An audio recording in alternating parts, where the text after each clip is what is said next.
Bueno, lehenengo igual Marcosi emango diogu hitza, bai, 20 minutu, bueno, Marcos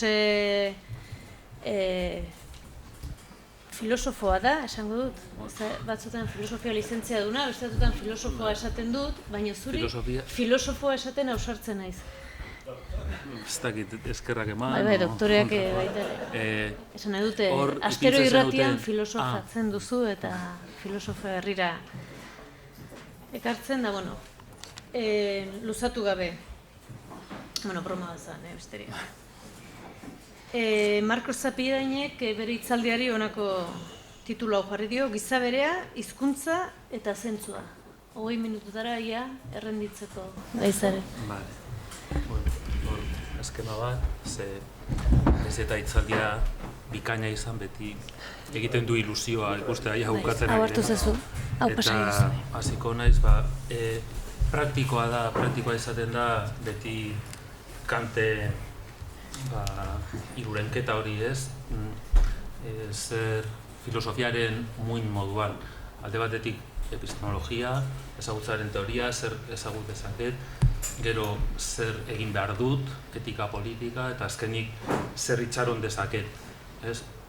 Zentzua, estetika, erlijioa, eta nik hemen itzengo dut batez ere hirugarren atal horri buruz, nahiz eta beti Jose Azurmendik azpimarratzen du behin eta berriro, nahastuta dagoela dena, ezin dela benetako errealitatean kanpotik ezartzea horrelako berezketa, pedagogikoki praktikoa da, eta baina errealitatean dena etika, estetika, zentzua, erlijioa oso nahastuta egoten dira. Baina, funtsean gaiak hauek dira, eta aipatuko du batez ere, azken egunak Gandiakarekin hor lantzen du Jose Azurmendi batez ere zentzuaren kontu.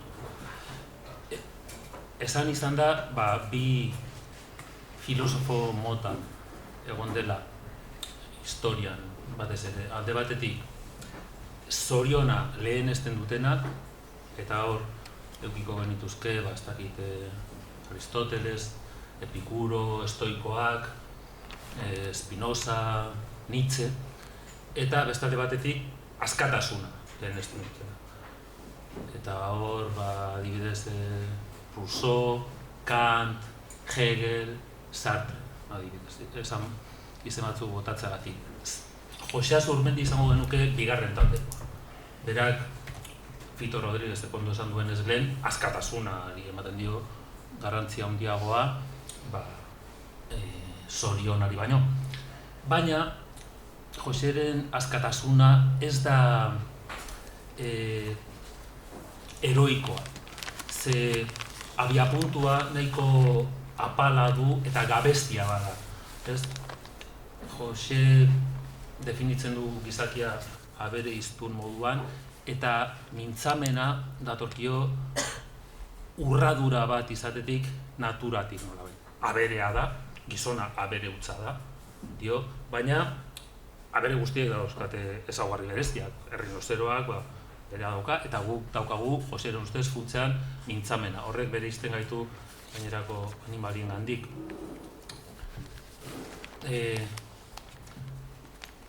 Azurmendi ez da filosofo bakarreko fededuna, oso libre dabil autoren artean, batzuen gandik ideia batzuk hartzen ditu, eta beste batzuk baztertu, eta ez da idolatra bat filosofian, eta ez dakit adibidez Voltaire, edo Hume, edo Hegel, edo Nietzscheren gandik hartzen ditu gauza batzuk, beste gauza batzuk ez zaizkio gustatzen, eta Rousseauren gandik adibidez ez zaio gustatzen, ideia hau, gizakia berez ona da, zintzo jaiotzen da, eta gizarteak eramaten du bide txarretik eta gaiztotzen du. Hori behin eta berriro kritikatzen du.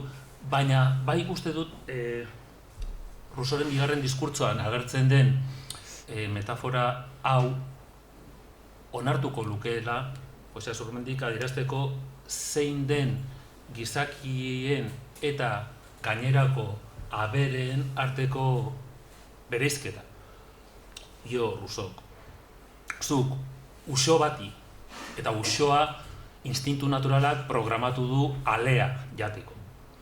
Orduan, gozez dagoen usio bat ikusten diozu alboan katilu bat haragiz betea, eta naiz eta haragia jateak bizirik mantendu ahal izango lukeen, zenak ez dizko gogorrak, ez duen ez horretarako programatu, hilko da katiluaren ondoan gozez. Eta aldiz, gizakiok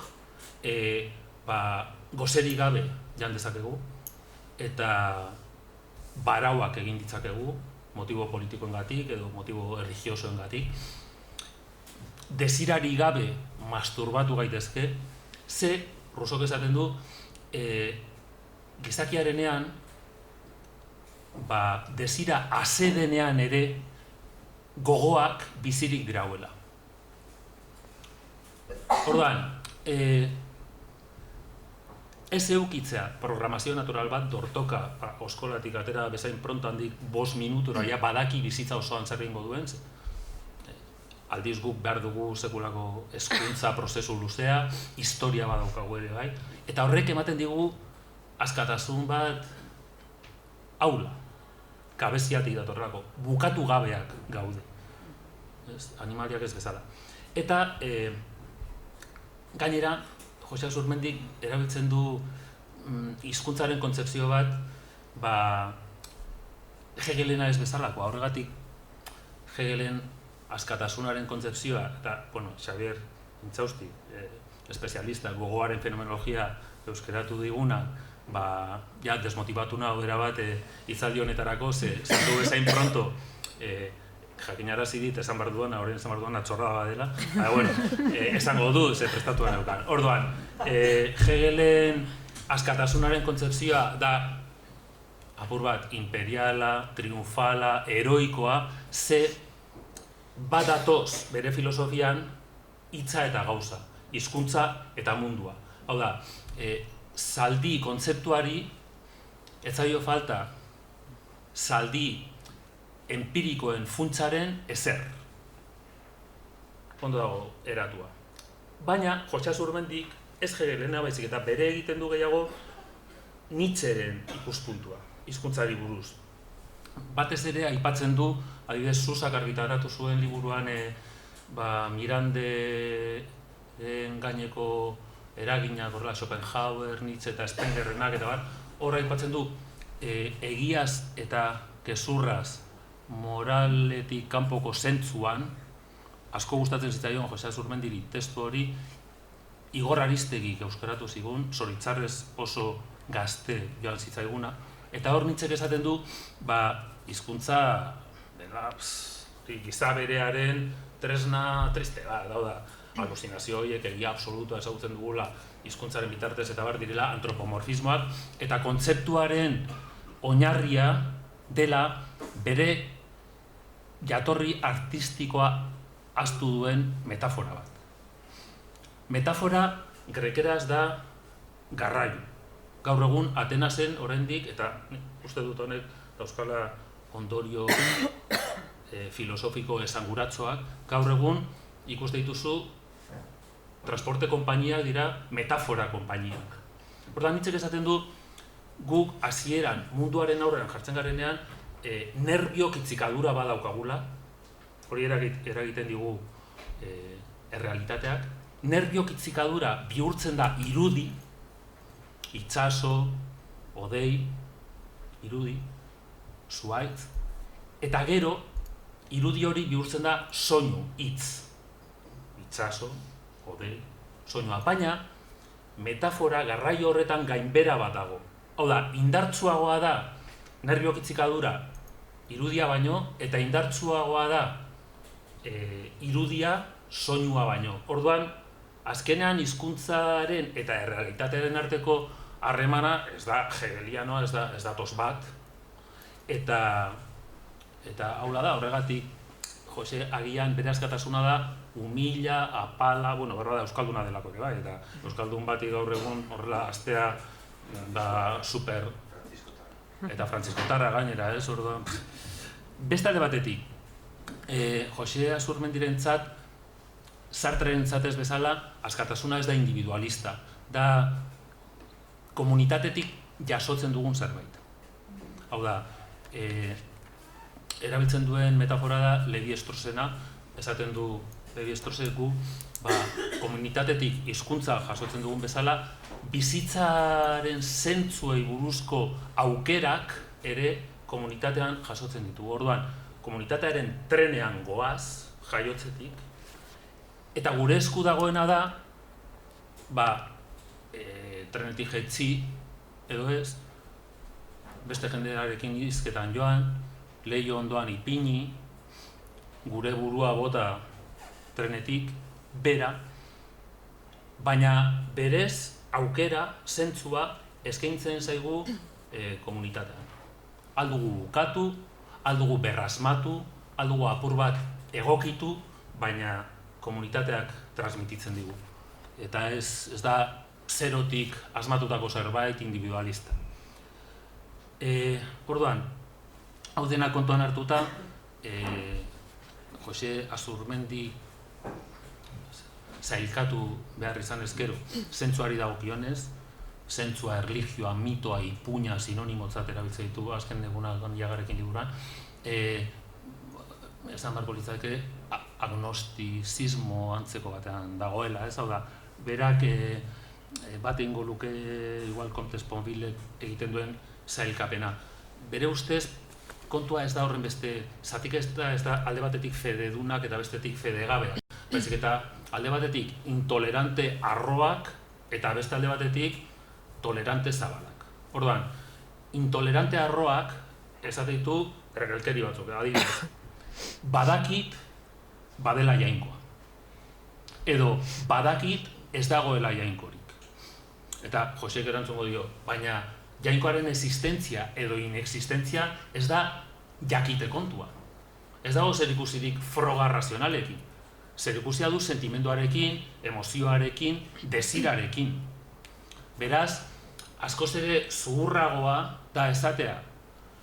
Ez dakit jainkorik dagoen ala ez, baina uste dut ez dagoela, hori esango luke ateo zuhur batek, edo ez dakit jainkorik dagoen ala ez, baina sinetsi nahi dut badagoela, hori esango luke teista zuhur batek, edo bestela agnostiko batek, ez dakit jainkorik dagoen ala ez, eta gainera nire adimena ez da gai, horrelako gai importanteak erabakitzeko, ez nahi ziristen.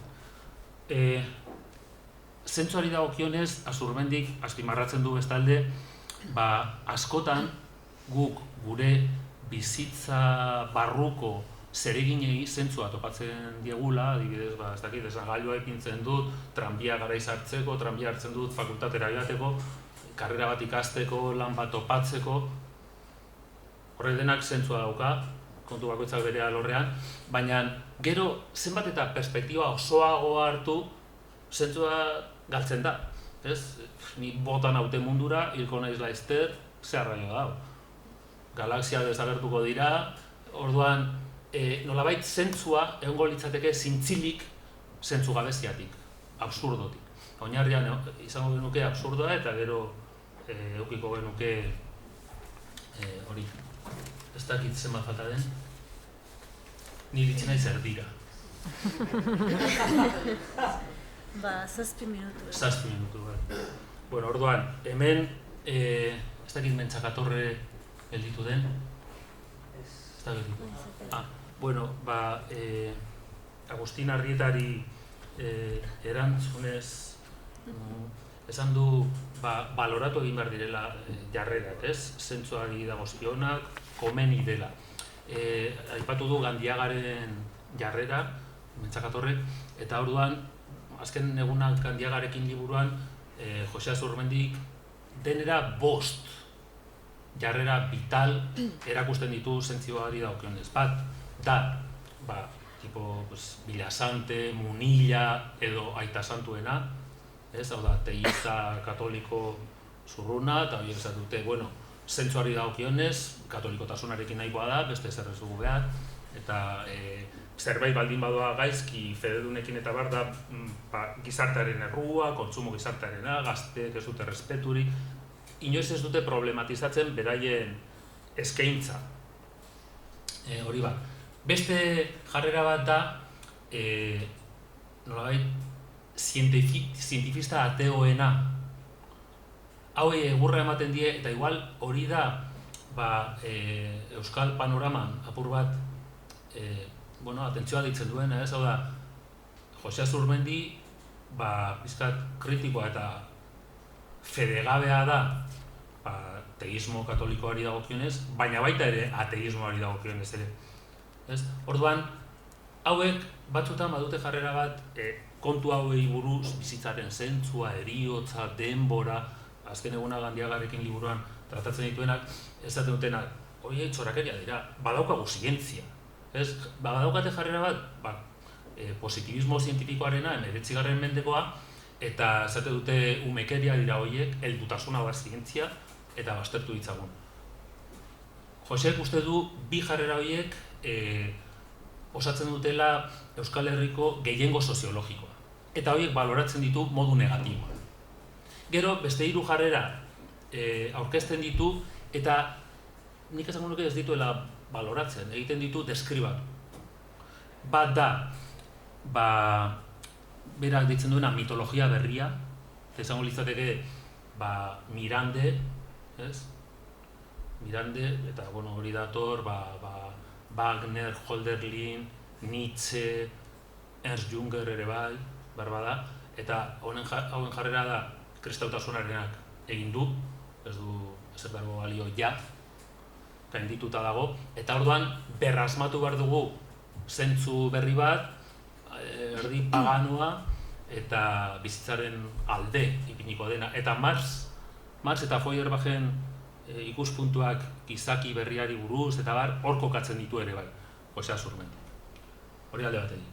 Bestetik Gandiagarena berarena. Gandiagarena da, zentzuari dagokionez, txikitan, baserri batean bizi izan zen, argindarri gabe, fedea topatu zuen etxean, Arantzazura joan zen, gero galdu zuen fedea, aro batean, urrundu zen, irakurri zuen Freud, irakurri zuen Marx, eta ostu zen, ezagutu zituen ekialdeko erlijioak eta bat, baina esan zuen nik zentzua nahi dut, zentzua behar dut nire bizitzarentzat, eta ez zait iruditzen, Freud, Marx, ekialdeko erlijioek, nire gurasoen, nire aitona eta amonen erlijioa, baino fundamentu gehiago daukatenik.